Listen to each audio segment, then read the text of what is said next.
Hola chicos, ¿qué tal? Soy Blas Marín, bienvenidos a un episodio más de Historia como quieras. En este vídeo vamos a aprender fundamentalmente cómo se encontraba Europa durante la Baja Edad Media, concretamente entre los siglos XIV y XV. Aprenderemos cómo tras el florecimiento económico, social y cultural que vivió Europa tras el periodo de la plena Edad Media, Europa caerá en picado debido a una larga y prolongada crisis. Adelante vídeo.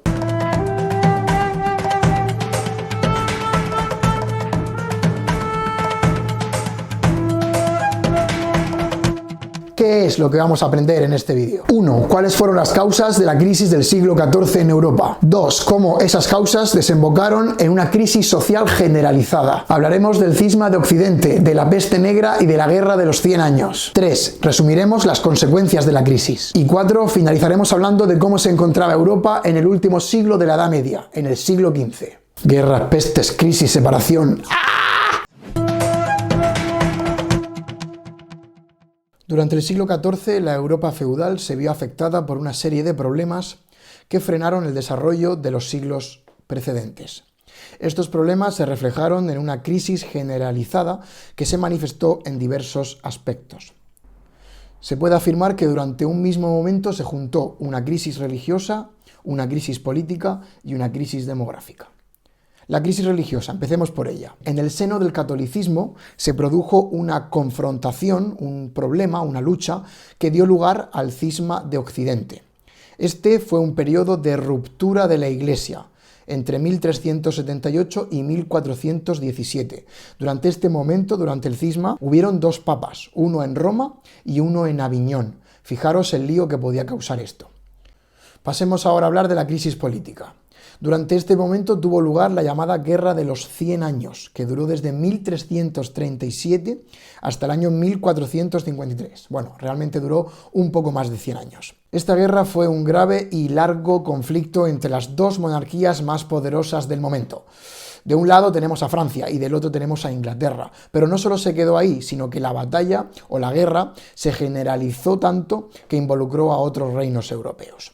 Los ingleses ocuparon la mayor parte del territorio francés y por un momento parecían estar muy cerca de la victoria. Pero la situación cambió en el año 1429, como si fuese una película, gracias a la intervención de una campesina de 17 años. Ella se llamaba Juana de Arco. Juana consiguió levantar el ánimo del rey y de los franceses para que estos finalmente lograran expulsar a los ingleses definitivamente de su territorio. Si a la crisis religiosa y a la crisis política le unimos una crisis demográfica, el problema está servido. Y es que la población europea disminuyó más de un tercio durante el siglo XIV. Las causas fueron el hambre, provocada por una racha de malas cosechas que hizo que la gente estuviese mal alimentada y mayormente expuesta a enfermedades, las guerras casi constantes, como la Guerra de los 100 años, pero sobre todo a las sucesivas oleadas de la llamada peste negra que a partir de este momento asolarán Europa hasta el siglo XIX. La peste negra era una enfermedad altamente contagiosa que a partir del año 1348 atacó periódicamente a una población ya de por sí debilitada. Todos los problemas dichos anteriormente produjeron una situación de enorme crisis social que se reflejó en múltiples conflictos, tanto en el campo como en las ciudades. En el campo, los campesinos en los feudos protagonizaron revueltas contra sus señores para librarse de los abusos del rígido sistema señorial. Además, hubieron también conflictos entre los propios nobles que afectaron a sus siervos, en los que vivían en sus feudos.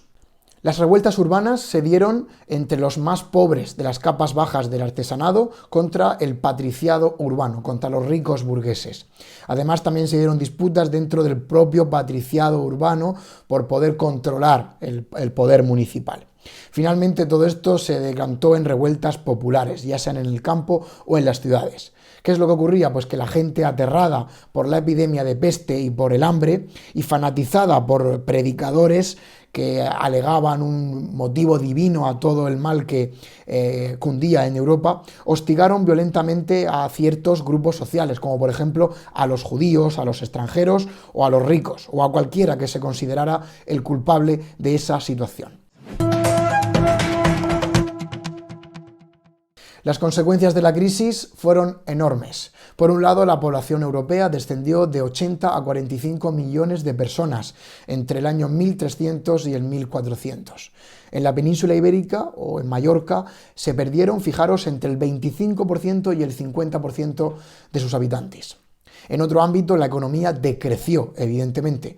La producción agraria se redujo, ya que no había gente para cultivar los campos. Con ello bajó la demanda de productos artesanales y finalmente el comercio entró en crisis. La sociedad asistió, como hemos visto, a un incremento de los conflictos, ya sean en el campo o en la ciudad.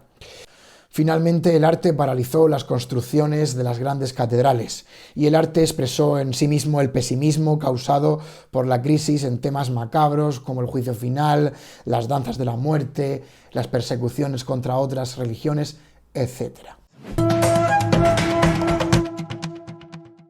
Durante el siglo XV, Europa vivió un periodo de recuperación lento pero constante tras la crisis del siglo XIV. Los reyes se impusieron sobre los señores feudales, finalmente consiguieron imponerse sobre los nobles. La población comenzó a crecer. La agricultura y la artesanía se recuperaron tras el varapalo de la peste. El comercio con ellos se reactivó. Y muy importante, comenzó entonces la búsqueda de nuevas rutas que condujeron a los grandes descubrimientos geográficos que se darán en los siglos XV y XVI. Además, se restableció la paz social tras los conflictos derivados de la crisis anterior y se inició un cambio de mentalidad de la población hacia un mayor humanismo. Y por último, solo nos queda ver cómo quedó el mapa europeo al final de la Edad Media. La mayor parte de los europeos, por un lado, vivían en reinos como Portugal, Castilla, Inglaterra o Francia. En algunos casos, varios reinos se unían bajo un mismo rey, dando lugar a lo que se llamó monarquías compuestas, formadas por reinos que mantenían sus propias costumbres, leyes e instituciones, pero que compartían al mismo monarca. Por ejemplo, la Unión del Kalmar, que era la unión de Dinamarca, Suecia y Noruega, o por ejemplo la Corona de Aragón, que unía a Cataluña, Aragón, Valencia, Mallorca, Sicilia, Nápoles. Hubieron otras entidades políticas independientes, que sin ser reinos actuaban como tales. Es el caso de los ducados de Borgoña o de Austria. El norte de Italia se configuró como un conjunto de repúblicas gobernadas por sus ricos burgueses. Es el caso de Venecia, Florencia, Pisa y Milán. Por otro lado, los estados pontificios eran gobernados por el Papa de Roma. Finalmente, el Sacro Imperio Romano Germánico continuó siendo una importante entidad política, pero cada vez más debilitada y sin una coherencia interna, ya que estaba compuesto por un montón de ducados y condados independientes con distintas normas, costumbres, lenguas, etc. El título de emperador ofrecía más prestigio que poder. Y hasta aquí todo lo que tenía que contaros sobre la Baja Edad Media en Europa. Espero que hayáis aprendido y sobre todo que hayáis disfrutado. Esto es Historia como quieras. ¡Chao!